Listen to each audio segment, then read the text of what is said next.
on tentunya bersama Kak Aji.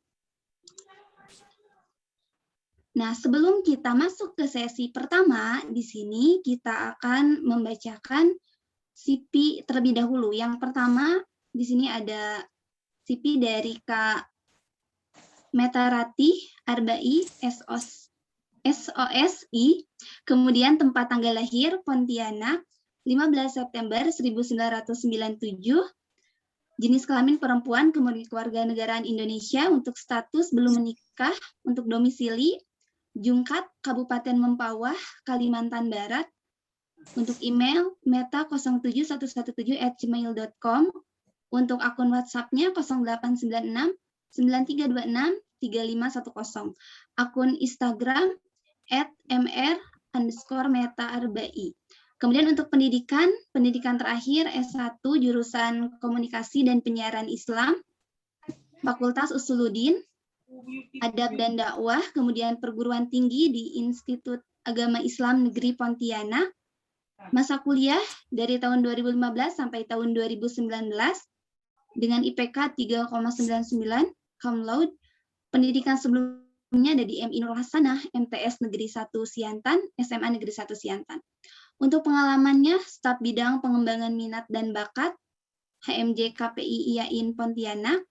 Kemudian ada mentor pembinaan mahasiswa Fakultas Dakwah tahun 2016, Wakil Presiden Dema Ma'had Al-Jami'ah IAIN Pontianak, Kepala Bidang Pendidikan dan Akhlak, mentor pengembangan skill mahasantri, penggerak, muharrikoh dan pengajar pembantu di Ma'had Al-Jami'ah, anggota Paskas Baitul Ma'al Abdurrahman bin Auf, magang BUMN di Bank Indonesia, event organizer pemuda inspiratif event bersama Kemenpora, guru privat di Bimbel Ceria dari 2017 sampai 2018. Kemudian untuk aktivitas sekarang, ada konsultan dan manajemen di klinik pengobatan Tibu Nabawi, Ruqyah Syariah, kemudian ada founder dan manajemen komunitas kajian atau biasa disebut Koin Muslimah, ada founder dan direktur komunitas minat bakat Tangan Perubahan, host KMO Indonesia dan PJ KMO Academy, kemudian CEO founder dan pemateri di Rivolin Media Literasi, penanggung jawab event di Sunwell Publisher, pemateri tetap di Ma'had Muslimah, Al-Mardea Mahera Muslimah, kemudian volunteer komunitas MAFS, Muslimah Aktif, Produktif, and Sociable, sahabat BTQ Balai Tahfiz Al-Quran Indonesia. Ini sangat luar biasa sekali ya, mulai dari pengalaman, kemudian aktivitasnya juga. Nah, ini yang terakhir, ini prestasi sangat luar biasa sekali. Kak Meta ini merupakan penulis 6 buku solo non-fiksi dan 13 antologi fiksi dan non-fiksi. Kemudian ada juara storytelling dan takbirul kisah. Kemudian ada juara speech contest, ada juara English drama dan Masariah, juara menulis cerpen nasional, juara menulis puisi nasional. Ini 3 tahun berturut-turut, 2018, 2019, dan juga 2020. Kemudian ada juara membaca puisi bahasa Inggris tahun 2018, dan 10 pemudi inspiratif Kalimantan Barat tahun 2018. Oke, luar biasa ya. Boleh diberikan gift applause-nya untuk Kak Meta. Nah, selanjutnya kita akan masuk ke CV yang kedua, yaitu CV dari Kak Aji. Nah, Kak Aji ini nama lengkapnya adalah Hilda Fauziah Lasminingsih. Untuk nama penanya Ji Hilda, tempat tanggal lahir Bandung, 14 April 1994. Untuk domisilinya Jalan Jamaras 4, nomor 17, RT 01, RW 01, Kelurahan Jati Handap, Kecamatan Mandala Jati, Bandung, 40195. Kemudian untuk selanjutnya, pendidikan, SD Negeri Cimuncang 1, SMP Negeri 20 Bandung, SMA Karya Pembangunan 2 Bandung, S1 Pendidikan Bahasa dan Sastra Indonesia di Uninus Bandung, pengalaman kerja dan organisasi. Untuk yang pertama, pengalaman kerja, guru kelas 6 SD Abu Ajij, tahun 2014 sampai 2019, kemudian guru kelas 1 SD Abu Ajij, kepala SD Abu Ajij, kemudian ketua divisi pendidikan Ma'had Abu Ajij, kemudian editor, dan yang terakhir ada desain cover Wastu Pustaka. Untuk organisasi, pengurus Mading SMPN 20 Bandung, wakil ketua OSIS SMA, KP2 Bandung, Sekretaris Majalah Sekolah SMA KP2 Bandung, Ketua Kelas Menulis Online, Founder Project Lulus Menulis, CEO Founder Langit Pena. Oke, Kepala Bidang Public Speaking, Personil OKKC, kemudian Komunitas Hijrah, Voice Daber, Komunitas Voice Daber, Announcer Indonesia. Oke. Untuk hobinya membaca, menulis, menyanyi, broadcasting, jurnalistik, mendaki. Oh, mendaki keren. Selanjutnya ada prestasi. Prestasi Kaji ini menulis 23 buku antologi dan 3 buku solo. Juara 1 event menulis puisi Against Family, kemudian juara 1 event menulis Al-Qalam, juara 3 event menulis puisi Against Family juga. Nah, kemudian untuk moto awali dengan cinta. Nah, itu tadi kurikulum vitae dari Kak Meta dan juga Kak Ji. Nanti kalau misalnya ada yang ingin mengenal lebih lanjut, nah nanti bisa langsung saja di kontak ya. Nah, selanjutnya untuk mengefektifkan waktu, kita akan masuk ke dalam sesi 1 dengan tema Move On to Allah yang akan disampaikan oleh Kak Meta. Kepada Kak Meta, saya persilahkan. Baik, terima kasih kepada Kak Rika Amelia selaku host terkece kita pada sore ini yang telah mempersilahkan kepada saya untuk menyampaikan sedikit pesan kebaikan buat kita semua. Bismillah, Assalamualaikum warahmatullahi wabarakatuh. Waalaikumsalam warahmatullahi wabarakatuh. Waalaikumsalam warahmatullahi wabarakatuh. Sholatan wassalaman ala Rasulillah. A'udzubillahi minasyaitonir rajim. Bismillahirrahmanirrahim. Raditu billahi rabbah wa bil islami dina wa bi Muhammadin nabiyya wa rasulah. Rabbi shrah li sadri wa yassir li amri wahlul 'uqdatam min lisani yafqahul qawli. Shadaqallahul azim. Pertama-tama saya mau menyapa seluruh peserta. Ini ada 15 peserta ya dari berbagai penjuru Indonesia.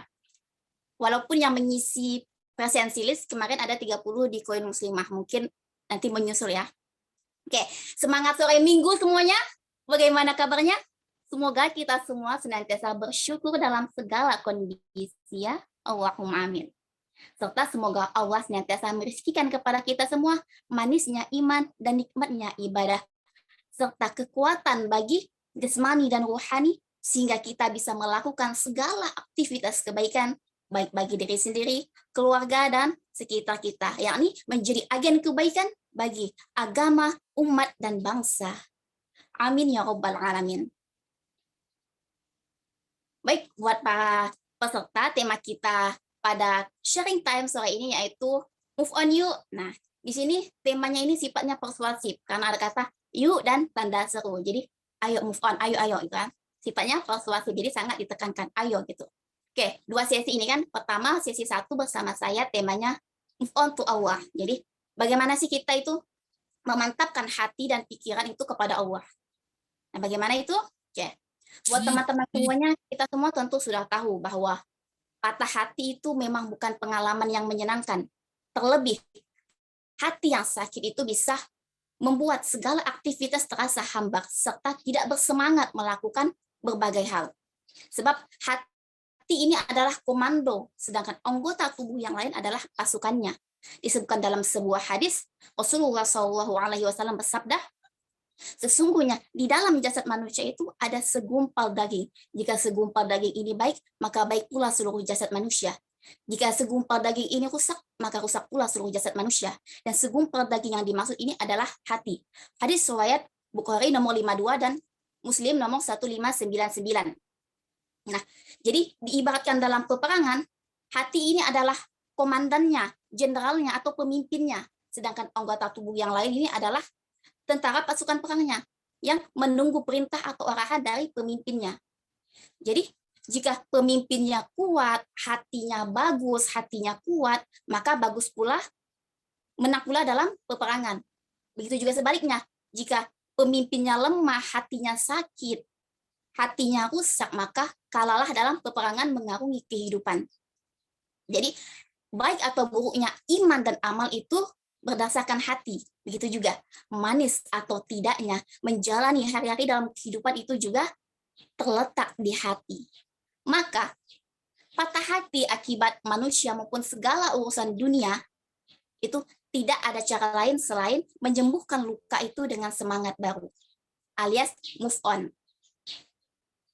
Move on ini kata yang sangat tidak asing di kalangan anak muda zaman sekarang. Kata move on ini seringkali diidentikan dengan proses penyembuhan diri akibat putus cinta. Kata move on sebenarnya serapan dari bahasa Inggris yang bermakna pindah. Kata move on ini jadi dari serapan tersebut maka bisa diasumsikan sebagai proses penyembuhan diri akibat putus cinta, bisa juga maksudnya berpindah hati, pindah tempat, pindah keadaan, maupun memindahkan pikiran dari segala hal yang menyakitkan, dari kenangan atau pengalaman di masa lampau, dan menggantinya dengan hal-hal yang mendamaikan atau menenangkan. Jadi, move on ini bersifat general, artinya umum atau luas. Jadi, tidak hanya sebagai proses penyembuhan diri akibat putus cinta karena manusia, tapi bisa juga sebagai proses penyembuhan akibat patah hati dalam kegagalan di dunia lainnya, seperti kegagalan dalam pekerjaan, pendidikan, keluarga, teman, maupun pengalaman buruk lainnya dalam kehidupan. Nah, tentunya semua luka itu harus disembuhkan sehingga tidak menyakiti hati dan tidak merusak kehidupan ke depannya. Oke, jadi tema kita ya yang pertama ini dari saya yaitu move on to Allah. Jadi bagaimana sih kita menyembuhkan luka itu sehingga kita bisa menautkan hati dan pikiran kita kepada Allah. Oke, langsung saja. Yang pertama yaitu dengan kita muhasabah diri. Sekarang kita cermati dalil firman Allah pada Quran surah Asy-Syura ayat 30. Wa ma asobakum mim musibah, dan musibah apapun yang menimpa dirimu. Fabima asobat min aidikum, adalah disebabkan oleh perbuatan tanganmu sendiri.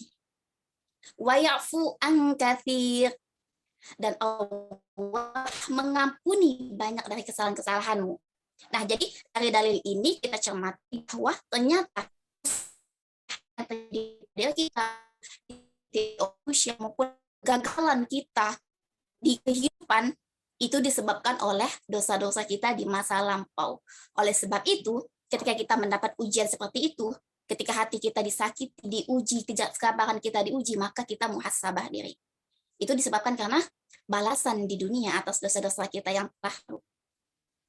Oleh sebab itu, langkah bagaimana kita move on kepada Allah ini yang pertama ada kaitannya dengan yang kedua, yaitu mendirikan sholat sunnah taubat. Jadi kita muhasabah diri terlebih dahulu. Kita menimbang nikmat amal kita. Ternyata selama ini kita sudah lalai, salah satunya. Ketika kita sakit hati, maka kita telah lalai dalam menjaga hati. Yaitu kita telah menempatkan manusia atau urusan dunia secara berlebihan di hati kita. Padahal yang seharusnya yang kita jaga di hati kita adalah Allah. Manusia yang berharap pada manusia, siap-siap akan kecewa. Manusia yang berharap lebih pada urusan dunia, siap-siap akan galau ketika harapannya tidak sesuai dengan kenyataan. Oleh sebab itu, ketika kita mendapat hal-hal yang menyakiti hati atau pikiran kita, kita husnuzon saja bahwa itu teguran dari Allah. Allah cemburu karena kita telah berlebihan dalam menempatkan manusia atau urusan dunia lainnya di hati kita. Oleh sebab itu, bagaimana kita bisa memantapkan hati dan pikiran kepada Allah? Yang pertama, muhasabah diri. Ternyata selama ini kita sudah lalai. Banyak sekali aktivitas dosa, baik yang sengaja maupun yang khilaf, yang tidak kita sadari. Jadi langkah yang selanjutnya yaitu mendirikan sholat sunnah taubat. Adapun keutamaan sholat sunnah taubat, yang pertama, untuk memohon ridha Allah. Kalau Allah sudah ridho pada hambanya, insya Allah mudah baginya mengubah keadaan, maka hati hamba itu akan digenggamnya, maka tidak akan mudah kecewa. Maka kita bisa mendirikan sholat sunnah taubat ini setiap harinya. Adapun keutamaan sholat sunnah taubat yang kedua yaitu sebagai ikhtiar untuk memohonkan ampunan atas dosa-dosa kita di masa lampau. Jadi setelah kita muhasabah diri, kita lanjutkan dengan taubatan nasuha, dengan mendirikan sunnah taubat dan menyesali perbuatan yang lampau. Nah, jadi sunnah taubat ini sebagai ikhtiar untuk membersihkan hati dan rohani. Sekarang kita tanyakan pada diri kita sendiri. Kita membersihkan jasad kita dari kotoran dengan mandi setiap hari kan? Itu juga kita membersihkan pakaian kita dari noda dengan mencuci setiap hari juga. Selain itu kita juga membersihkan rumah kita dengan menyapu dan mengepel setiap hari juga kan? Yang jadi pertanyaannya, sudahkah kita membersihkan rohani kita dari dosa-dosa kita setiap hari pula? Maka dari itu, kita taubat ini dijadikan dengan amalan harian. Dijadikan amalan harian. Jadi dilakukan setiap hari. Jadi selain kita mengerjakan sholat fardu, kita tegakkan, maka ada amalan yang lebih utama juga. Selain sholat fardu, yaitu dengan sholat sunnah taubat. Jadi ini sangat bagus kita jadikan amalan harian, yaitu sebagai ikhtiar kita untuk membersihkan hati dan rohani. Sebagai ikhtiar kita memohon ridha Allah, sebagai ikhtiar kita untuk membersihkan rohani kita dari dosa-dosa kita. Wallahu alam, diterima atau tidaknya, diampunkan atau tidaknya, itu kembali kepada Allah. Yang penting kita sudah ada ikhtiar. Jadi Allah itu melihat ikhtiar hambanya. Kalau kita hanya sekali, wallahu alam, diterima atau enggak. Tapi kalau kita setiap hari, kita tidak pernah tahu amalan mana yang diterima oleh Allah.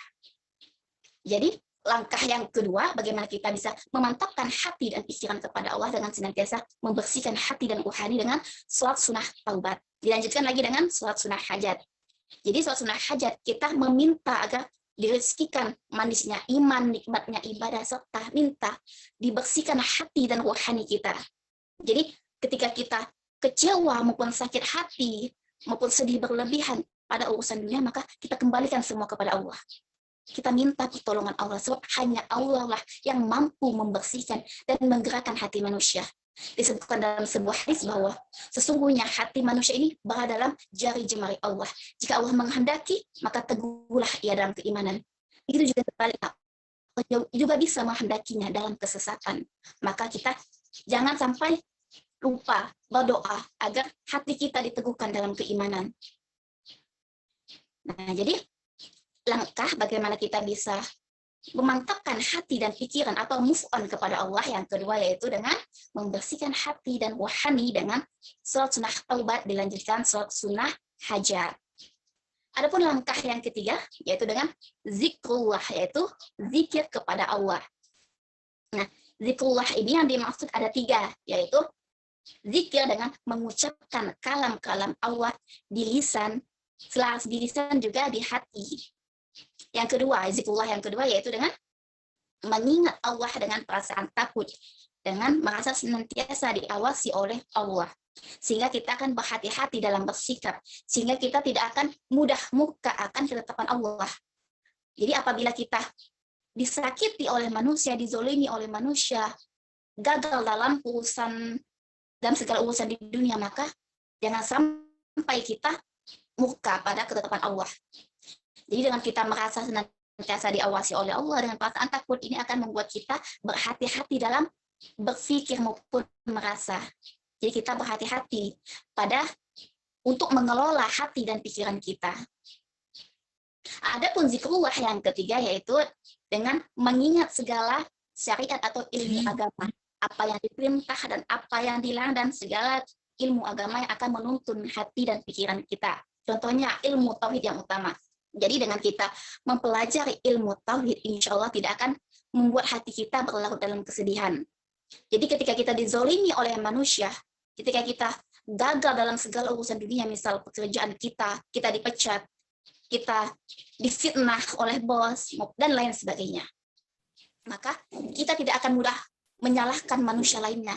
Kita tidak akan muka dengan mempertanyakan kekuasaan Allah dengan keraguan.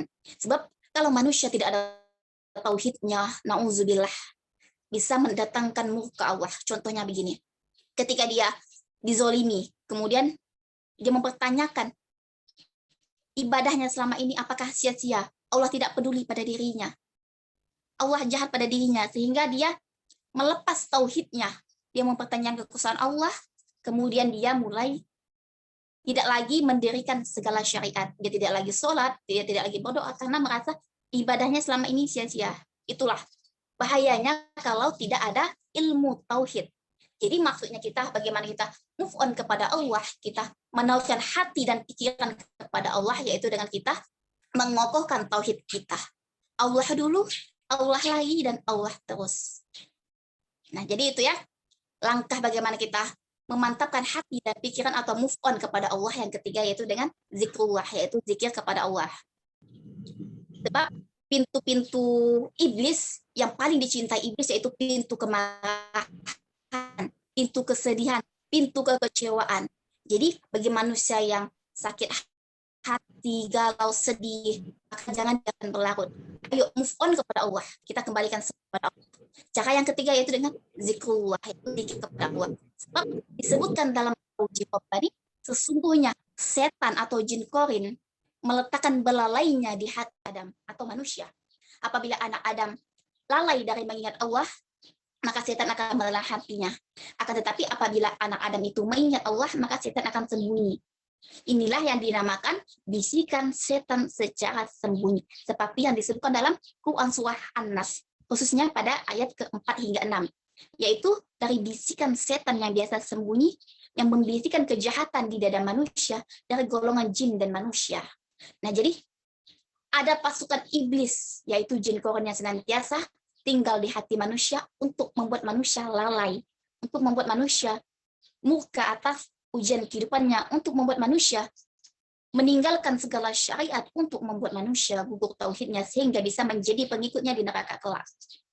Jadi ketika iblis Allah usir dari surga, iblis membuat permintaan kepada Allah.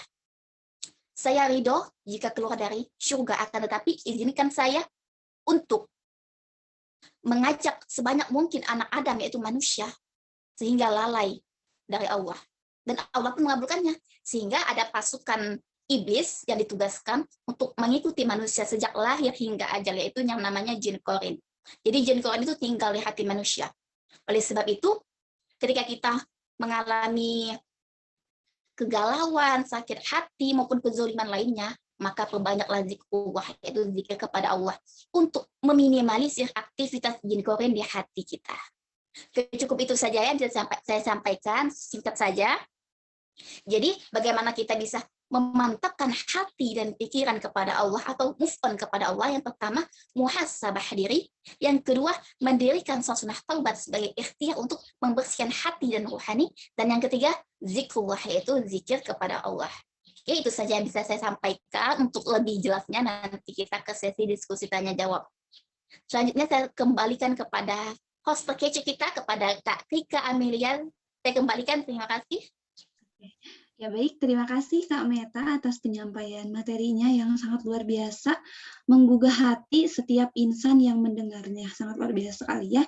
Selanjutnya, tanpa berlama-lama, pasti sudah ditunggu-tunggu juga, kita akan masuk ke sesi yang kedua, yaitu penyampaian tentang materi apa tadi? Tentang tip istiqomah move on. Tadi kan kita sudah tahu nih caranya move on. Berarti selanjutnya yang harus kita ketahui adalah mengistiqomahkannya. Marilah kita sambut. Silakan Kak Ji, dipersilahkan.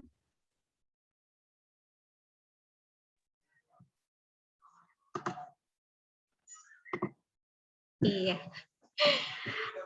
Selamat sore semuanya. Bismillahirrahmanirrahim. Alhamdulillahirabbil alamin, asyhadu an la ilaha illallah wahdahu la syarikalah wa asyhadu anna Muhammadan abduhu wa rasuluh, amma ba'du. Assalamualaikum warahmatullahi wabarakatuh. Sharing time ya. Terima kasih sebelumnya kepada Kak Rika, juga Kak Meta yang ada di sini, serta peserta yang hari ini hadir. Tips istiqomah move on. Ya, tanpa berlama-lama, mungkin saya akan langsung bahas apa sih tipsnya. Ini tips ini ya insya Allah saya membaca dari beberapa referensi juga. Sudah dipraktekkan nih Kak Rika. Insya Allah jika dicoba, ikhtiar kita tidak ada salahnya ya kalau terus berikhtiar. Yang pertama, untuk tips istiqomah move on dari saya, yang pertama itu kita harus sadar diri. Ya, harus sadar diri, sadar dan jujur bahwa kita sedang gagal, bahwa kita sedang jatuh, kita sedang sakit, kita sedang payah, itu harus sadar diri. Tapi dari kesadaran itu, kita juga harus bangun lagi, ingat lagi niat hidup kita. Apa sih tujuan hidup kita di dunia ini gitu? Apakah melulu kita harus terus berlarut-larut dalam kesedihan kita gitu. Tapi sebetulnya kita harus jujur pada diri sendiri ini tentang rasa sakit ini perlu, jangan sampai terlewat. Karena kalau misalnya ini terlewat, kita akan mengulangi jatuh yang sama. Jadinya nggak move on, kita nggak istiqomah. Jadi yang pertama memang kita harus sadar diri. Kita harus mengakui ini sakit loh. Dipecat tadi sakit loh. Kehilangan seseorang itu sakit loh. Nah, itu yang pertama, itu kita harus sadar diri. Yang selanjutnya, yang kedua, nikmati rasa sakit kita. Kehilangan pasti sakit. Dipecat tadi sakit. Atau kita mengalami kebangkrutan, itu pasti sakit. Jadi yang kedua itu nikmati rasa sakitnya. Ini juga jangan sampai terlewat. Kita boleh nangis senangis-nangisnya. Kita boleh sedih sesedih-sedihnya.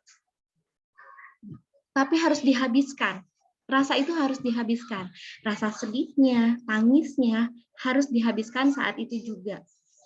Jangan sampai kita tahan sehingga nanti ada bisikan-bisikan yang ingin membuat kita melihat lagi, merasa lagi rasa sakitnya, rasa sedihnya, nangisnya, itu diulang-ulang. Jadi beberapa episode ya. Jadi saat itu juga. Yang kedua itu nikmati rasa sakitnya. Karena rasa sakit ini nggak akan ada duanya. Maksudnya kita nggak akan ngerasain rasa sakit ini 2 kali. Pasti akan beda-beda rasa sakitnya setiap kita harus move on. Sakitnya atau sedihnya itu akan berbeda-beda. Jadi nikmati saja gitu. Ketika kita menikmati rasa sedihnya, rasa sakitnya, ketika nanti kita sudah bisa melaluinya, itu luar biasa sekali. Nah, sebelum melaluinya kita harus tahu dulu yang ketiga. Yang ketiga kita harus meyakini bahwa ini adalah takdir yang terbaik. Kita harus yakin ini takdir yang terbaik. Bisa jadi ketika kita harus terus lanjut pada kisah yang itu, dan kita nggak move on, bisa jadi akan banyak jatuh yang berulang. Kita harus yakin Allah itu adalah pembuat skenario hidup yang terbaik. Jadi itu harus kita yakini. Dan yang keempat adalah produktif. Produktif ini adalah salah satu cara menyalurkan dari hal yang tadi kita sudah keluarkan, rasa sakitnya, rasa sedihnya sudah dikeluarkan. Itu pasti dalam hati kita, dalam diri kita, secara psikis, kita memiliki sesuatu hal yang kosong. Ada hal yang harus kita isi, ada hal yang harus kita salurkan. Nah, salurkanlah pada hal-hal yang produktif, salurkanlah pada hal-hal yang baik. Tentunya kita cari lingkungan baru, cari lingkungan yang baik. Kalau misalnya nggak bisa nih, kita nggak bisa kemana-mana, masih harus di sini, tapi kita harus move on. Seenggaknya kita harus terus berproduksi. Jadi harus jadi manusia yang produktif. Terus baik itu dalam hal kesenangan atau mencoba hal yang baru di luar zona nyaman kita juga itu perlu. Jadi harus seproduktif mungkin, harus menyibukkan diri. Tapi harus yang positif, jangan sampai kita produktif atau menyibukkan diri, tapi justru hal itu malah menjadi bumerang untuk kita, karena ternyata hal yang kita pilih itu bukan jalan yang baik. Jadi jangan lupa ketika ingin memilih jalan yang produktif, kita juga harus ada teman untuk bertukar pikiran, bahwa apa sih yang baiknya buat saya gitu, atau mentor, atau orang tua bahkan, atau bisa sampai ke psikolog pun itu boleh gitu. Jadi kadang kita nggak sadar ya minat dan bakat kita ada di mana gitu. Kalau saat kita terjatuh, saat kita nggak tahu kita harus ngapain, pokoknya kita udah jatuh sejatuh-jatuhnya, sedih sesedih-sedihnya gitu. Kadang kita nggak sadar, maksudnya kita nggak sampai bisa siapa sih membaca diri kita. Kita sampai nggak bisa baca diri kita diri kita tuh apa yang kita punya, apa sisa yang masih bisa kita bangkitkan dari rasa sakit itu. Nah itu, maka dari itu ketika kita produktif, kita harus sharing, tanya sama orang-orang yang di sekitar kita gitu. Dan tentunya ini yang mendukung ya. Dan selanjutnya yang kelima, ini kita harus memperbanyak ibadah dan zikir. Ini kok urutannya yang kelima sih, harusnya kan yang satu. Nah, justru yang kelima ini adalah awal, permulaan dari move on kita. Karena ya tadi dari yang ke-1, kedua, ketiga, dan keempat itu baru perencanaan. Jadi bahwa kita harus sadar, kita harus nikmati, kemudian kita harus yakini, dan selanjutnya kita memilih langkah-langkah produktif, baru mulailah dengan memperbanyak ibadah dan zikir. Nah, kalau saya, dari pengalaman saya untuk istiqomah move on ini, jangan pernah malu ketika kita harus mengungkapkan semuanya, semua yang kita rasakan walaupun Allah Maha mengetahui, tapi kita harus ungkapkan. Ungkapkan saat kita sedang sholat sendiri. Sholat sendiri, kemudian kita ungkapkan bahwa rasa sakit kita itu seperti apa, kita serahkan semuanya, dan itu yang terbaik mintalah sama Allah gitu. Dan kalau sampai nangis pun itu lebih baik gitu. Jadi banyak ibadah dan zikir kepada Allah gitu, bahwa Allah itu yang menuliskan suratan, yang menuliskan takdir kita gitu. Jadi serahkan juga semuanya pada Allah. Kemudian yang keenam, ini yang sering kesalahan fatal yang sering terjadi ketika kita gagal move on. Jadi nggak istiqomah. Karena apa? Ini, yang keenam ini. Stop berbalik. Nah, kadang kita sering banget ya, stop berbalik saat tak baik. Jadi kalau misalnya kita masih ngerasa diri kita belum baik-baik saja dengan rasa luka yang kemarin, sakit yang kemarin, sedih yang kemarin, kita gak boleh berbalik. Memang masa lalu itu bisa menjadi sebuah ibroh, bisa menjadi sebuah hikmah, bisa jadi sebuah pelajaran, tapi ketika kita sedang tak baik, kita nggak boleh berbalik. Kita nggak boleh lihat ke belakang, kita nggak boleh lihat hal yang membuat kita jatuh ketika kita sedang tidak baik. Jangan dulu, stop dulu. Pokoknya terus hari ini dan besok. Hadapi hari ini dan rancang hari esok. Jangan dulu lihat hari kemarin jika kita belum siap, jika kita belum baik. Nah ini salah satunya ya, kalau misalnya ada seseorang yang menyakiti hati kita, jangan dulu stalking. Terus aja kitanya kepo. Dicari, cari, itu kan kitanya yang mencari, kitanya yang berbalik. Gitu. Jadi harusnya terus aja kita dengan fokus sama hidup kita. Ketika kita kehilangan seseorang atau misalnya hal yang terberat dalam hidup saya sendiri, misalnya ketika saya kehilangan ayah 3 tahun yang lalu. Sampai hari ini sebetulnya masih sakit, cuman sakitnya beda. Sakitnya bukan sakit ke gagal move on, bukan. Saya sudah move on, insya Allah harus istiqomah. Tapi ketika di awal-awal tahun, awal-awal kehilangan, memang karena saya tidak kuat dan saya tidak siap, saya belum melihat ke makam ayah saya sampai 1 tahun gitu. Karena memang belum siap, itu tidak apa-apa, kita bisa mendoakannya. Bahkan Rasulullah pun sebetulnya ketika mengantarkan jenazah untuk perempuan bahkan tidak disunahkan untuk mengantar. Karena ini luar biasanya ya ajaran agama Islam, bahwa Islam itu tahu bahwa wanita itu nggak sanggup ketika harus melihat seseorang yang kita sayangi, kita cintai, masuk ke liang lahat gitu. Jadi ini dia salah satu contohnya ya. Jadi ketika kita belum siap untuk berbalik, belum siap untuk melihat hal-hal yang menempel kenangannya, kita jangan dulu berbalik gitu. Nah, dan yang ketujuh, ketika ingat, berdoalah. Ketika ingat, doakanlah.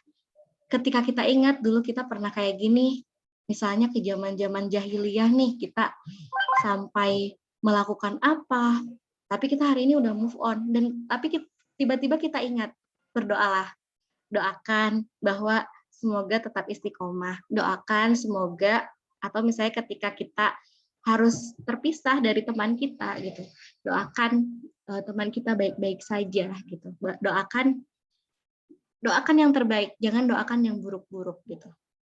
Dan yang terakhir, ini yang sering dilupakan juga nih, apresiasi diri saat kita sudah mampu melangkah. Apresiasi diri saat kita sudah mulai kuat. Dengan cara apa? Kita bisa menuliskan kisah kita, supaya menjadi ibrah buat teman-teman yang lain. Kita juga bisa misalnya menceritakan kepada teman kita bahwa dulu kita nih, dulu waktu saya dipecat, rasanya seperti ini. Tapi akhirnya hari ini saya bisa menemukan pekerjaan yang memang mungkin tidak sebagus yang dulu, tapi saya sangat nyaman di sini. Saya sangat menemukan diri saya, atau ternyata lingkungan kerja yang baru ini lebih mendekatkan diri kita kepada Allah. Atau misalnya lingkungan baru kita, atau misalnya cerita baru kita ini ternyata lebih indah. Itu pasti, harus yakini. Harus mengapresiasi diri bahwa lingkungan baru atau ketika kita move on, sesuatu hal yang baru, itu bukan berarti menggantikan yang telah hilang, menggantikan yang kemarin, bukan. Karena sebetulnya dalam hidup itu tidak ada yang bisa saling menggantikan. Gitu. Tapi setidaknya sesuatu hal yang baru ini adalah kisah baru kita. Kisah baru kita, oh di sini. Ya kita terima gitu. Kalau yang lalu mungkin kita pernah terjatuh di kisah yang dulu, kita terima gitu. Tapi bukan berarti kita harus menghapusnya, bukan berarti kita harus melupakannya, bukan berarti kita harus menghilangkan seolah-olah itu tidak pernah kita lalui. Tidak, justru disinilah, di tahap inilah ketika kita sudah istiqomah, hal-hal yang sudah lalu, yang sudah kita alami, yang hari ini kita sudah move on darinya, itu bisa dijadikan ibrah untuk kita agar kita tidak melakukan atau tidak terjatuh lagi pada kali kedua gitu. Nah itu mungkin yang singkat ya, tapi ini luar biasa ketika dicoba, bukan hal yang mudah ketika saya mengucapkannya gitu, tapi harus dicoba. Itu mungkin dari saya tutup dengan aku qouli hadza wa astaghfirullahi wa lakum. Kita lanjut mungkin ya nanti di sesi diskusi. Assalamualaikum warahmatullahi wabarakatuh. Waalaikumsalam warahmatullahi wabarakatuh. Baik, terima kasih Kak Aji untuk penyampaian materinya. Jadi teman-teman, teori yang baik itu adalah teori yang dipraktekkan. Sebanyak apapun teori yang kita dapat, tapi kalau pada akhirnya hanya disimpan di dalam otak, disimpan di dalam buku catatan, maka tidak akan berefek pada kehidupan teman-teman sekalian. Oke, selanjutnya ini dia sesi yang sangat kita tunggu-tunggu, yaitu sesi tanya-jawab. Silakan bagi yang ingin bertanya, langsung saja diaktifkan mikrofonnya, langsung memperkenalkan diri, dan silakan langsung ditanyakan.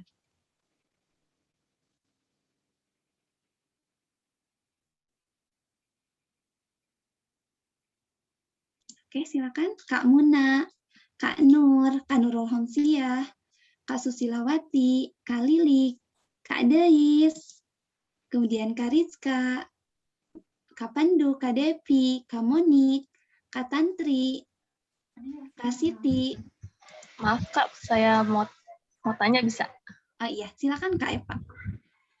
Assalamualaikum warahmatullahi wabarakatuh. Saya mau tanya ke Kak Meta ya, mungkin yang tadi masalah tauhid. Itu seandainya kita ada masa kan seperti ini. Ya Allah, kenapa saya diberi cobaan seperti ini? Apa kurangnya saya? Itu kan pertanyaannya kadang ketika manusia tuh diberi musibah tuh kadang ada pertanyaan seperti itu. Saya sudah melakukan seperti ini, bukankah janjimu seperti ini gitu kan?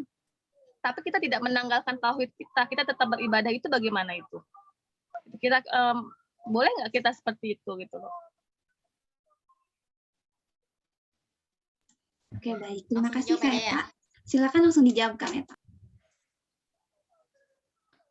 Nah, jadi langkah iblis buat menghancurkan tauhid manusia itu bukan langsung jelek gitu kan, bukan langsung saya tidak mau lagi menyembah Allah, bukan begitu, tapi sedikit demi sedikit, selangkah demi selangkah. Jadi dengan mulai mempertanyakan amal ibadah itu sudah termasuk untuk membuat tauhid menjadi cacat. Ibadah saya selama ini kemana?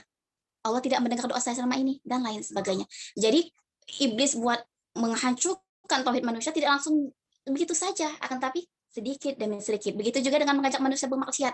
Tidak langsung mengajak manusia misalnya berzina, melakukan hubungan badan, tetapi dengan mulai pegangan tangan, atau mulai chattingan, mulai sayang-sayangan. Nah, jadi langkah iblis itu pintar, banyak talbis syaiton. Jadi pintu-pintu jebakan iblis, banyak sekali. Jadi ketika kita diuji, kemudian ada mulai terbesit di hati atau di pikiran, kemana ibadah saya selama ini? Nah, segera tepislah pikiran itu dengan berusaha meyakinkan lagi di tauhid, mulai mengukuhkan tauhid. Ya Allah, mungkin Engkau sudah menyiapkan hikmah yang indah setelah ini. Ya Allah, mungkin ibadah saya selama ini belum ikhlas, belum baik. Jadi kita muhasabah diri terlebih dahulu. Jangan kita menanyakan ibadah kita kemana, tapi kita terus muhasabah diri. Jadi kita memperbaiki iman dan amal itu setiap hari, setiap jam, dan setiap detik. Jadi ketika kita diuji, maka perbanyaklah ibadah dan zikrullah. Sebab jin korin itu paling suka lewat pintu-pintu musibah manusia. Misal, dengan pintu kesedihan, kekecewaan, amarah, itu pintu yang paling disenangi iblis buat melalaikan manusia. Maka langkah yang pertama setelah muhasabah diri, langkah kedua dengan taubat, langkah yang ketiga memperbanyak zikrullah, yaitu zikir kepada Allah. Baik zikir lisan dan hati. Jadi, itu adalah cara untuk meminimalisir aktivitas jin korin. Seperti yang sudah saya jelaskan tadi. Dalam Taujih Rabbani dijelaskan, sesungguhnya setan meletakkan belalainya di hati anak Adam. Apabila anak Adam mengingat Allah, maka setan sembunyi. Apabila anak Adam atau manusia lupa kepada Allah atau tidak zikir kepada Allah, maka setan akan menelan hatinya. Itulah yang dinamakan bisikan setan secara sembunyi. Seperti yang disebutkan dalam Quran Surah An-Nas ayat 4 hingga 6. Jadi, tidak langsung dalamnya, tapi sedikit. Buat manusia mulai setahap demi setahap. Jadi ketika manusia mulai ada pikiran kemana ibadah saya selama ini, langkah yang pertama. Langkah yang kedua, manusia mulai meninggalkan sholat. Langkah yang ketiga, manusia semakin muka kepada Allah. Jadi step demi step, jebakan iblis atau yang namanya talbis syaiton. Jadi jebakan iblis itu banyak sekali dan kita mesti hati-hati. Dan langkah atau cara yang utama, yang pertama itu doa, dan yang kedua zikrullah. Jadi dengan kita berdoa, dengan kita merutinkan membersihkan hati dan rohani, dengan sholat sunnah taubat dan hajat, jadi kita berusaha untuk menjaga hati kita, meminimalisir aktivitas jin korin sehingga tidak mudah untuk membuat kita lalai. Jadi begitu ya Kak Pandu, semoga bisa dipahami. Jadi langkah iblis buat merusak tauhid manusia itu tidak langsung jelek, tapi sedikit setahap demi setahap. Jadi kita fokuskan tauhid saja. Ketika kita diuji oleh Allah. Seandainya sudah terlanjur, misalkan ya, ada masanya manusia sudah terlanjur seperti itu, kita sholat taubat aja gitu ya? Kita buru-buru sholat taubat gitu ya? Kita sholat taubat setiap hari. Jadi kan amalan harian. Kita kan manusia memang tempatnya khilaf. Ketika kita tidak tahu ilmunya, maka insya Allah ketika kita sudah tahu ilmunya dan kita terapkan, kita taubat, kita menyesali perbuatan salah, insya Allah semoga Allah ampunkan dosa kita yang telah lalu. Allah itu Maha Pengampun. Makasih Kak Meta. Makasih Kak Pandu. Baik, luar biasa sekali ya untuk jawabannya, sangat mengetuk hati kecil kita, apalagi yang susah move on ya. Oke, selanjutnya kita masuk ke pertanyaan kedua. Silakan bagi kakak-kakak yang ingin bertanya, dipersilahkan.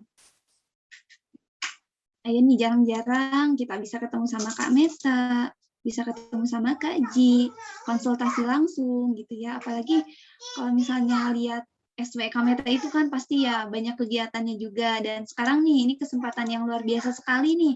Kakak-kakak yang mau bertanya, yuk ditunggu.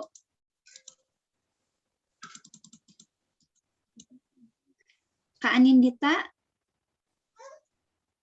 Kak Rizka, barangkali Kak Deis, ini biasanya Kak Deis.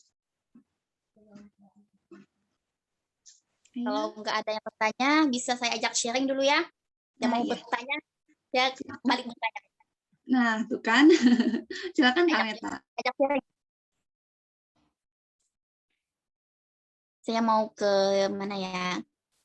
Lihat namanya dulu. Ke Cik Muna. Itu bisa diaktifkan itu kameranya Cik Muna. Saya mau ajak sharing dulu. Halo, Assalamualaikum Cik Muna.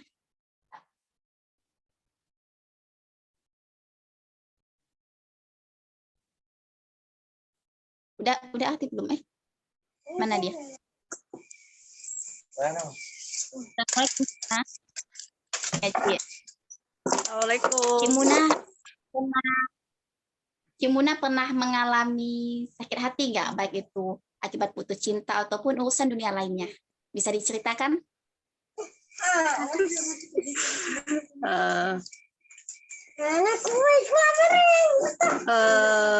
Sebenarnya semua orang pernah merasakan sakit hati ya. Kadang kita ada dengar suara, saya dengar perkataan orang mengatakan saya seperti ini pasti kadang kita merasa sakit hati. Sakit hati kan bukan hanya saja tentang perasaan suka dengan lawan jenis atau patah hati kan bukan itu. Ya pernah, sering ada suka juga kalau baper kalau diomongin orang gini-gini gitu. Sekedar sharing aja juga. Yang Maaf baru masuk Kak. Buat mendamaikan hati gimana? Langkah Cik Muna buat mendamaikan hati itu gimana? Supaya bisa move on gitu kan? Dan sakit hati sesaat gitu.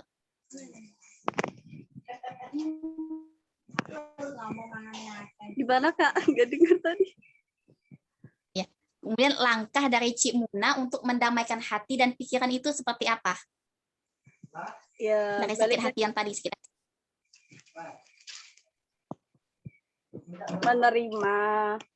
Menerima omongan orang seperti itu, kita muhasabah mungkin kita yang salah atau diri kita yang salah kan gitu. Maaf baru gabung tadi nggak tahu materi dari apa. Oke, nggak apa Ci. Oke. Selanjutnya kembalikan ke host kalau ada pertanyaan. Kalau nggak ada kita sharing lagi ya, ajak teman-teman yang lain menceritakan pengalamannya. Oke, baik. Ada lagi yang ingin bertanya? Saya, Kak. Oh iya, silakan.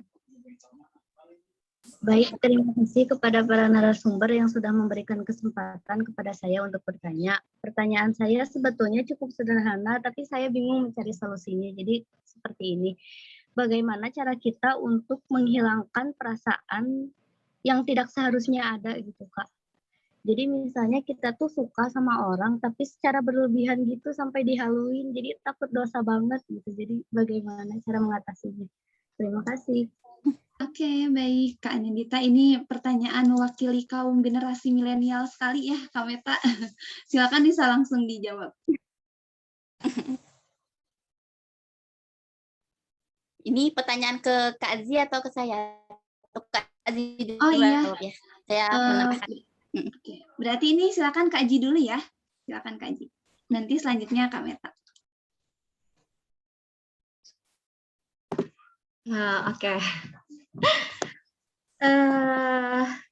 Sebelum saya jawab, mungkin saya harus sharing juga kah tentang sesuatu hal begini. Teman-teman peserta sharing time pada sore hari ini, saya pernah membaca sebuah buku psikologi. Sekaligus saya pernah konsulkan langsung pada psikolog gitu. Mungkin saya membahas dari sisi psikologisnya ya Kak Meta. Jadi begini, ketika kita suka sama seseorang, kemudian kayaknya jangan nih, soalnya nantinya takutnya mendekati pada jinah atau enggak, aduh saya kan udah punya suami misal, ini enggak perasaan suka ini nggak mesti pada seseorang yang single loh. Bahkan ketika kita sudah berkeluarga pun itu bisa terjadi gitu. Dan ternyata psikolog tersebut bilang begini, ketika kita ada sesuatu hal yang kosong di hati kita, itu pasti akan minta isinya. Ya enggak sih, kalau kita punya gelas, terus kita haus, kita pasti kan butuh air buat ngisi gelas tersebut buat minum gitu. Begitupun perasaan di dalam hati kita gitu. Nah, terus gimana sih kalau misalnya kita terima, misalnya kita ikuti kata hati kita, istilahnya ingin menerima atau seseorang yang kita suka, laki-laki ataupun perempuan, bagi ada ya di sini. Tadi ada Kak Asraf, kalau saya lihat gimana sih kita suka nih sama lawan jenis gitu, tapi takut jinah gitu, atau takut ya apapun itulah ketakutannya gitu. Apakah kita harus melupakan? Apakah kita harus menghilangkan? Sebetulnya yang pertama itu kita beristighfar ya. Mohon ampun juga sama Allah kalau misalnya ini salah gitu. Tapi yang namanya cinta memang itu tidak pernah salah gitu. Tapi bagaimana kita mengatasi atau menangani atau memperlakukan cinta tersebut. Kita wajar saja kita mencintai seseorang, kita suka sama seseorang yang ternyata dia tuh mengisi sesuatu hal yang kosong di diri kita. Memang kita tuh suka nih sama yang tipe-tipe kayak gini. Itu tipe aku banget misalnya. Atau misalnya kita lagi kesepian, kemudian ada seseorang yang mengisi, ini gimana gitu kan. Itu sebetulnya hal yang lumrah gitu. Namun bagaimana caranya kita menghadapinya? Yang pertama tadi, jangan ditahan. Ini akan menyiksa diri kita gitu. Jangan ditahan, maksudnya jangan sampai kita gak boleh lupakan, bukan. Tapi cukup kita rasakan, nikmati rasanya, kemudian kita doakan gitu. Doakan yang terbaik gitu. Ya Allah, pokoknya doa yang baik-baik. Misalnya mungkin bukan sekarang saatnya, atau mungkin bukan dia, ini mungkin godaan aja gitu.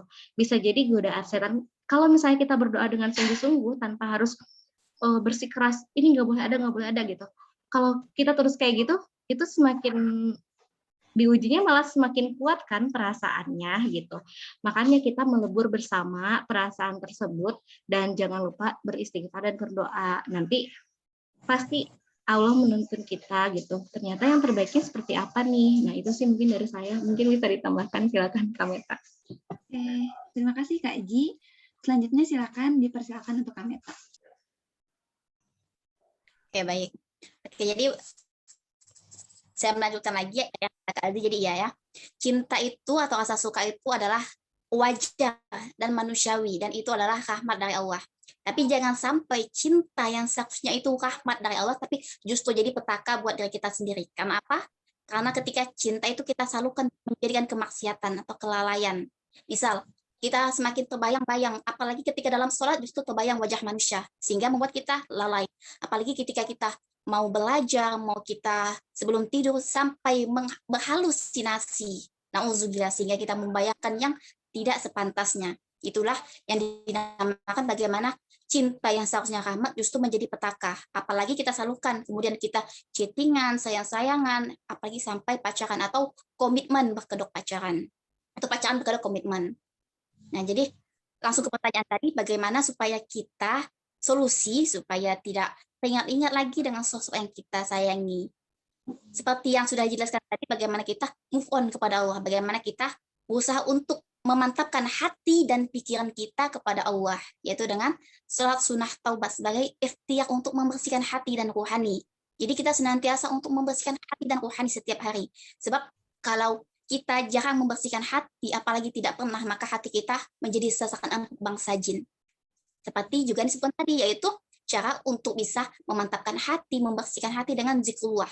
Jadi, bayangan-bayangan sosok yang kita sayangi, yang kita cintai, yang kita sukai itu seringkali menjadi sasaran bangsa jin untuk membuat manusia lalai, untuk merusak iman dan amal manusia.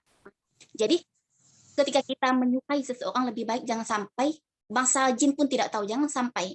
Sebab itulah pintu untuk bangsa jin merusak iman dan amal kita.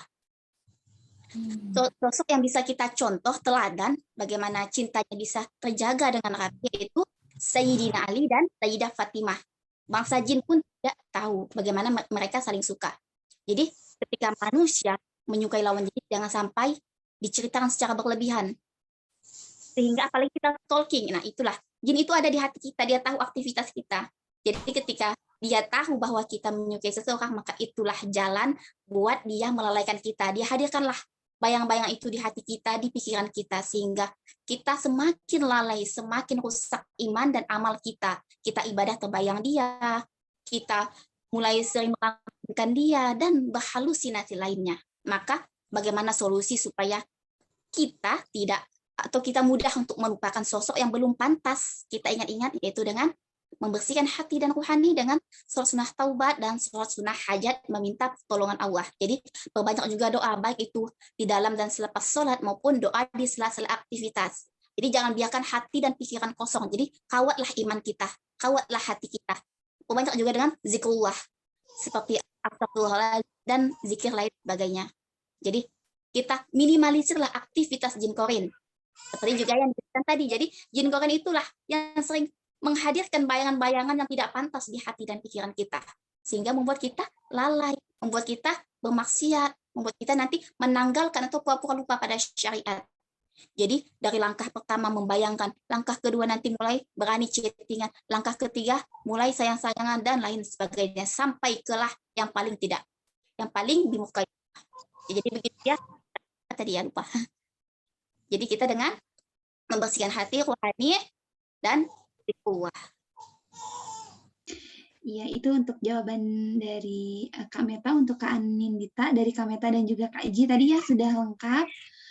Untuk selanjutnya ini ada pertanyaan dari Kak Cikmuna. Katanya, ketika kita sudah mencoba untuk berubah dan move on dari seseorang, itu katakan mantan pacar, dia juga sudah menikah. Nah, ketika saya sudah mencoba untuk ikhlas, orang itu tiba-tiba hadir lagi. Dan Ci blokir nomornya. Nah, apa cara saya sudah benar? Sebelumnya terima kasih, katanya begitu, Kak. Akan mau siapa dulu yang menjawab? Mau Kak Meta langsung? Apa masih perlu bernafas dulu? Berbagi aja. Ini ada pertanyaan, nanti kita berbagi aja. Oh iya, ini berarti silakan. Ya, saya yang Kak Mira anggap. Oke, baik. Silakan Kak Ji. Membersihkan hati dan mantapkan dengan sukuah, jangan sampai diceritakan sesuatu yang diam. Surat sunnah, rawat hati, rawat iman dan nafas. Oh itu bukan pertanyaan bukan sih. Itu mungkin tadi mereview dari Kak Meta ya. Mungkin ini pertanyaan yang ini bisa kita saling melengkapi ya Kak. Jadi pertanyaannya ketika tadi memblokir, apakah itu jalan yang terbaik gitu. Sebetulnya yang tahu ini yang terbaik atau tidak itu diri kita sendiri sebetulnya. Tapi tadi ya, ketika kita pernah ada mantan misalnya, terus hadir lagi nih, kalau misalnya memang semua cara, segala cara sudah kita tempuh untuk menjaga itu tidak berhasil, memblokir ini jalan yang terakhir sebetulnya. Karena memblokir ini adalah bukan berarti kita memutuskan tali silaturahmi ya. Bahkan Rasul pun pernah dia tidak bertemu dengan seseorang yang sudah membunuh pamannya karena khawatir justru ketika bertemu malah membencinya atau hal-hal yang tidak disukai oleh Allah gitu. Tapi kan padahal Nabi sendiri pun itu adalah manusia yang dijaga oleh Allah gitu. Apalagi kita gitu. Nah, kalau menurut saya blokir itu memang sangat itu cara yang terakhir. Kenapa harus diblokir? Kenapa misalnya kenapa kita tidak bisa menjadikan dia teman? Berarti kan ini masih ada perasaan gitu. Berarti kalau misalnya itu akan mengganggu kita, kalau menurut saya ya tidak apa-apa diblokir. Tapi sebetulnya Ayo sini. sekali lagi ini yang terakhir memblokir itu adalah cara terakhir gitu. Jadi sebetulnya ketika misalnya ada mantan chat kita gitu, tidak perlu kita ambil hati ketika menjawabnya gitu. Atau misalnya datang laginya mungkin memang niatnya silaturahmi atau mengenalkan kita dengan istrinya gitu. Dan ya hal-hal tersebut sebetulnya akan baik ketika kita memang memasrahkan semuanya sama Allah sih. Jadi betul-betul kuncinya memang kita pasrahkan dulu semuanya sama Allah, bahwa jangan sampai kita malah berlarut-larut pada kisah yang lalu gitu kan. Tapi kalau misalnya kita memang tadi kita belum siap, kita jangan berbalik. Kalau kita masih tidak baik, masih ada perasaan, jangan berbalik. Karena tadi itu bisa jadi lawang atau kesempatan untuk setan menggoda kita. Bahkan nanti mungkin kita jadi akan malah mengganggu hubungan beliau dengan istrinya gitu. Nah, jadi nggak usah diblokir sih kalau menurut saya, ini nomor terakhir gitu. Jadi ya nomor terakhir sih gitu. Ya silakan kalau Kak Meta gimana nih Kak? Ya, saya menambahkan, ya benar sih kata Kak Aziz, kan itu langkah terakhir ya. Jadi kita yang pertama itu jangan langsung putuskan, mungkin ada hal keperluan, hal mendadak, itu kan hal penting.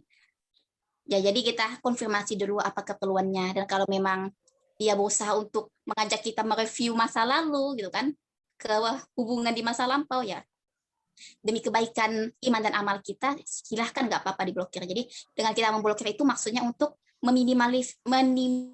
meminimalisir interaksi kita. Jadi kita minimalisir begitu kan, untuk supaya hati kita tidak lagi mengingat-ingat kejadian di masa lampau, tidak lagi merasakan sakit dan lain sebagainya. Jadi buat kebaikan kita ya silahkan diblokir.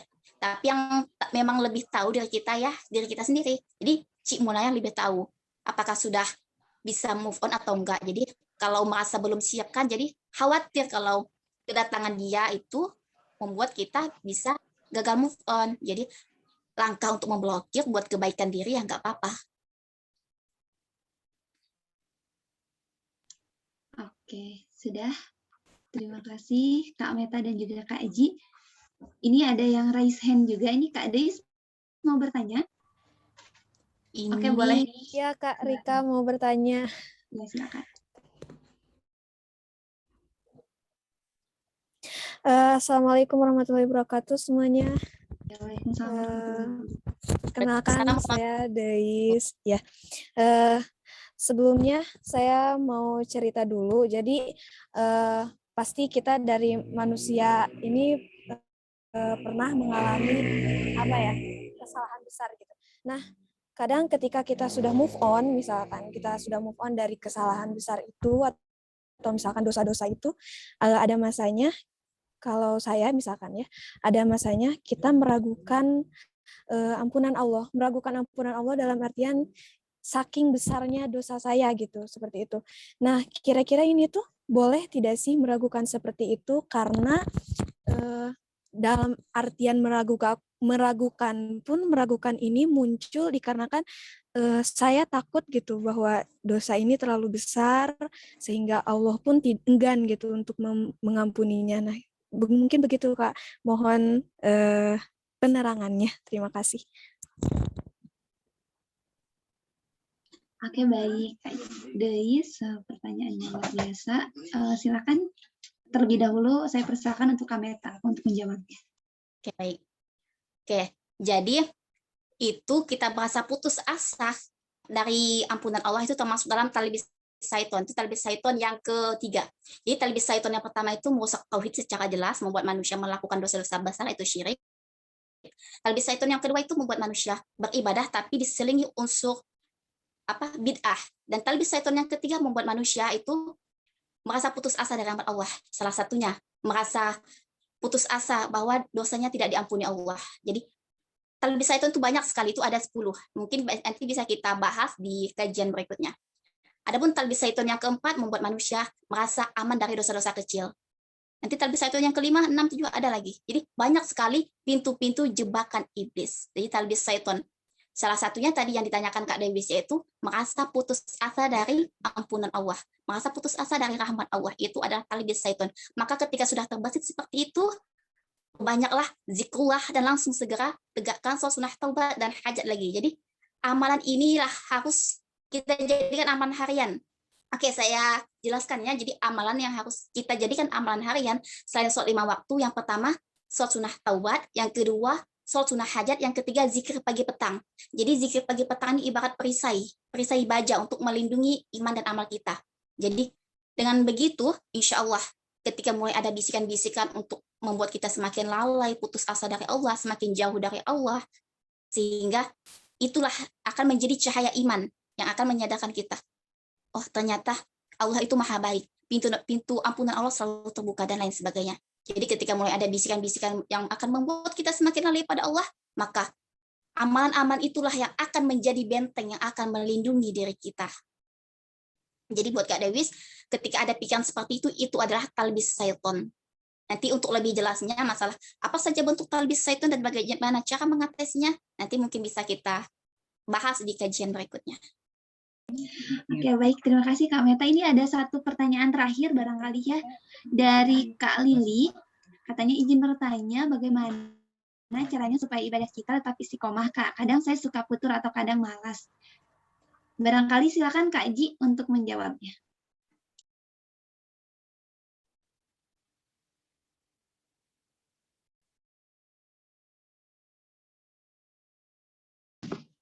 Iya, terima kasih. Pertanyaan dari Kak Lilik ya. Gimana sih ketika kita harus istiqomah dalam beribadah? Ini sebetulnya sama ya seperti kita istiqomah dalam move on. Yang kita harus sadar diri, kita ini di dunia sebagai apa sih? Kita siapa di dunia? Gitu. Siapa sih kita gitu? Kan dibahas di beberapa ayat pun gitu bahwa diri kita ini di dunia ini ada sebagai abdur, sebagai hamba, kemudian sebagai khalifah, sebagai pemimpin untuk diri kita sendiri gitu. Itu yang yang paling dekat gitu, pemimpin untuk diri kita sendiri. Kemudian kita juga kan harus meyakini bahwa Allah itu menciptakan kita di dunia ini memang untuk beribadah gitu kan. Jadi harus yakin buat apa sih kadang memang dunia ini sangat melenakan ya. Siapa lena? Membuat kita terlena gitu maksudnya. Melena. Jadi dunia ini kadang membuat kita terlena gitu. Seolah-olah kita akan hidup selama-lamanya di dunia gitu. Ini yang apalagi di jiwa-jiwa muda kita ya. Seusialah kita gitu. Jadi ketika biasanya kita nanti deh baru ada. Emang sih apa ya? Yang belum kerasa aja gitu buat kita kenapa susah banget buat istiqomah kalau sholat aja suka lama, suka lalai, suka dinanti-nanti gitu karena kita nggak tahu betapa pedihnya ketika kita lalai. Nah, kita nggak tahu betapa pedihnya ketika kita meninggalkan ibadah. Jadi kalau istiqomah ibadah ini dari saya yang pertama selain kita sadar diri kita ini siapa sih di dunia ini buat apa sih, kita juga harus memperdalam ilmu agama supaya kita tahu bahwa bagaimana sih pedihnya, bagaimana sih rasanya jika kita harus masuk ke api neraka gitu.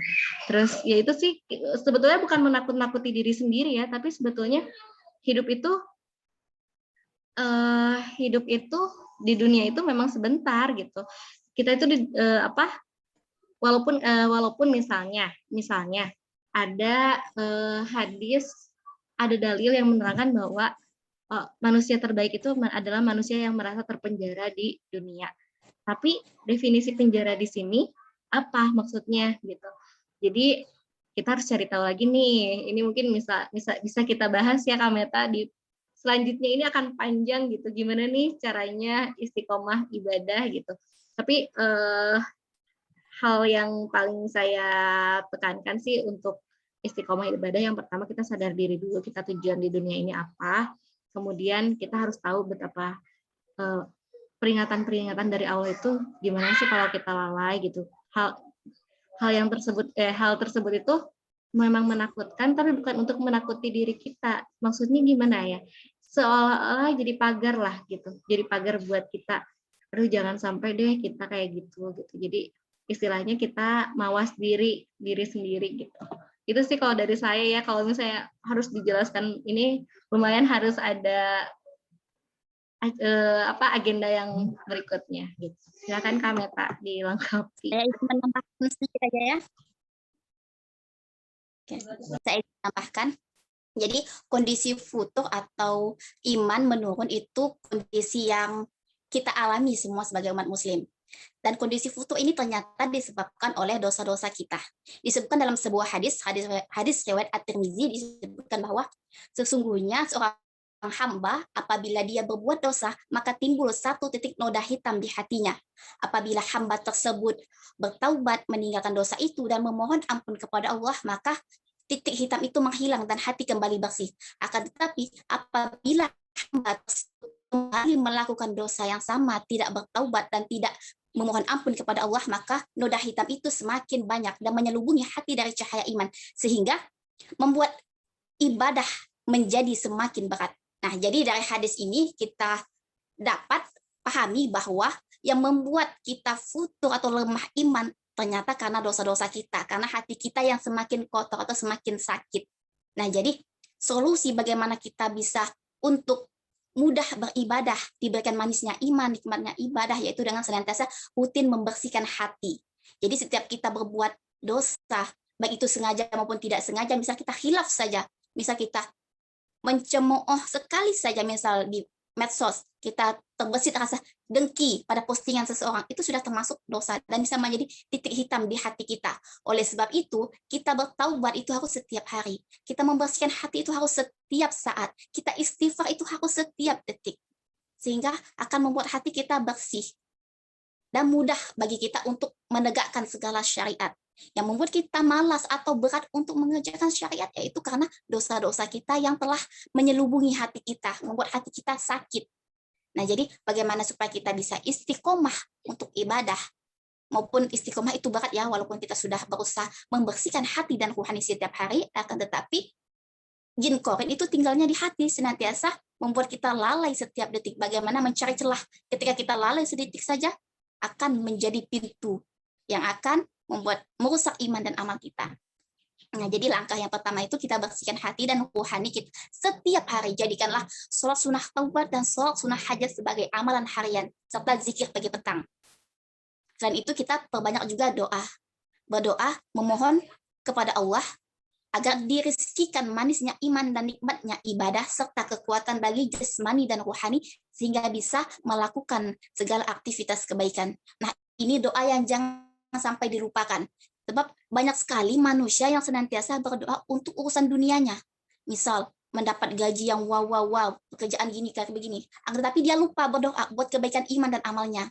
Jadi, doa yang harus senantiasa kita panjatkan, baik itu di dalam sholat, selepas sholat, maupun di sela aktivitas, yaitu berdoa buat kebaikan iman dan amal kita, yaitu berdoa agar Allah rizkikan manisnya iman, nikmatnya ibadah, serta kemudahan bagi diri kita buat menegakkan segala syariat.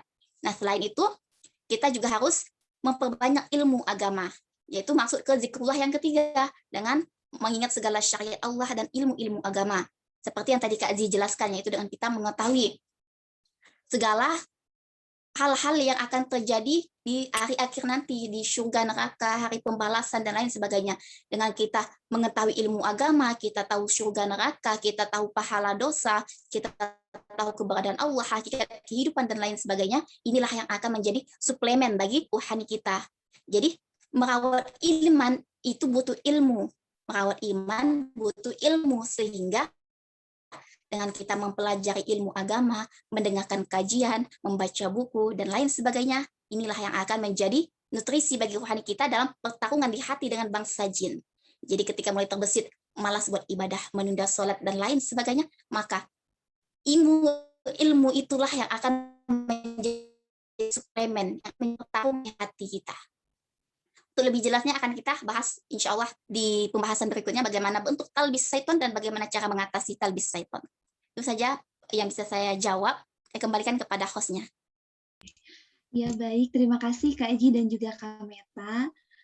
Sekarang kita tiba di penghujung acara ya, karena mengingat waktu juga sudah menunjukkan pukul 17.31. Ternyata tidak terasa ya waktu yang sudah kita lewati.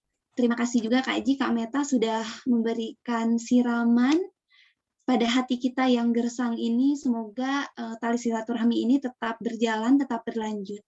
Nah, sebelum kita masuk ke sesi penutupan, barangkali ada sedikit kutipan dari Kak Ji yang ingin disampaikan, silakan.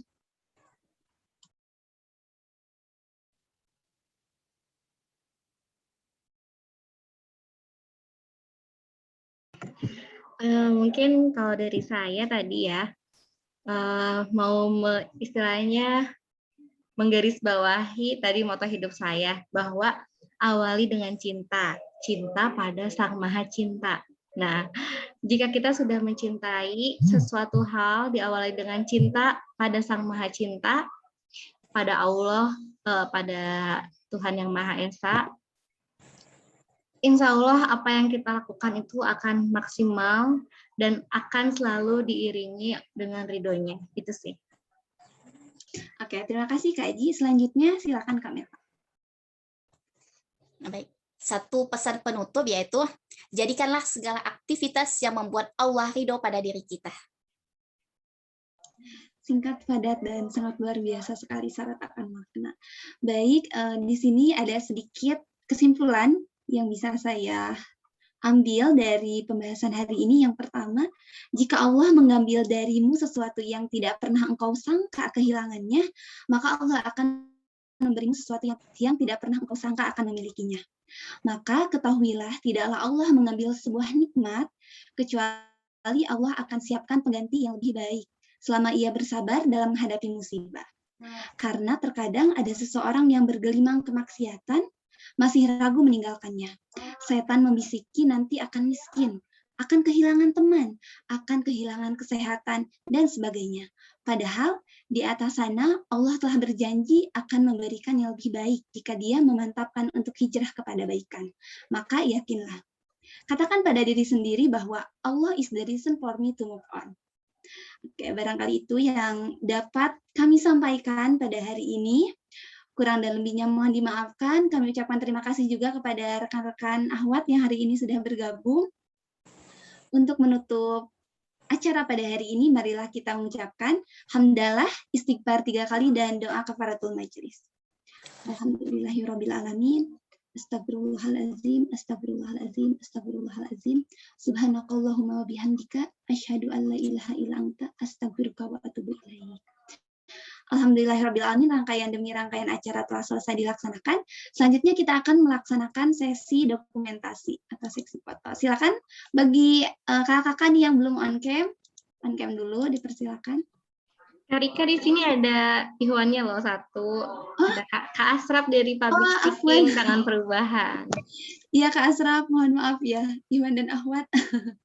Oke, baik. Nggak apa-apa, Kak. Di foto dulu ya. Silakan untuk on cam dulu.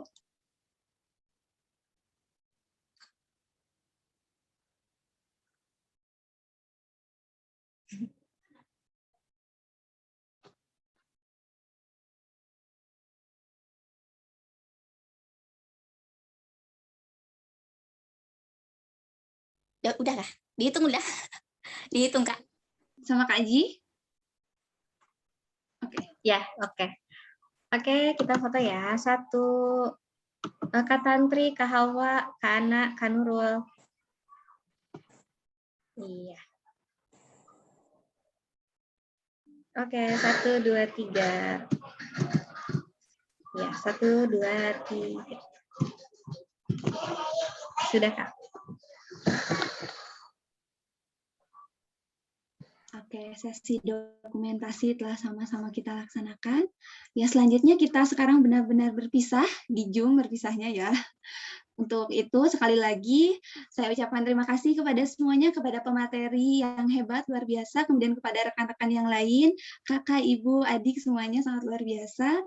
Sekian dari kami, kurang dan lebihnya mohon dimaafkan. Wabillahi taufiq wal hidayah. Wassalamualaikum warahmatullahi wabarakatuh. Waalaikumsalam warahmatullahi taala wabarakatuh. Ya, mangga semuanya.